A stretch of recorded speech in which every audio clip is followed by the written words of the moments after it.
I was sent this knitting machine in exchange for my review, and I'm going to tell you all about it. This is what it looks like when you first unbox it. They do recommend that you watch some YouTube tutorials to get the hang of it, but I'll show you setup quickly. To attach the feet, you're just going to place them all around and press it in. And then you have a small screw here, and it comes with a screwdriver, so you can secure the feet right here. The next thing you're gonna do is attach the little suction cups to give you a lot of stability when you're knitting, and that's really simple. They're just gonna slide into place at the end of each foot. It comes with 4 different spools of yarn and these knitting tools right here. To thread the machine, you're going to take your piece of yarn and hook it under the white hook. There's only one white hook, and you're gonna leave some extra hanging in the middle.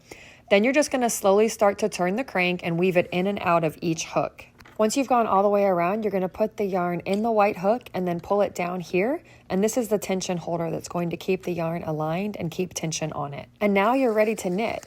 So all I'm doing here is turning the crank on the handle of the machine. So the handle is so easy to turn, it's knitting quickly, and it's not dropping any stitches. I love that the yarn is not getting stuck and that they included tutorials in the instructions.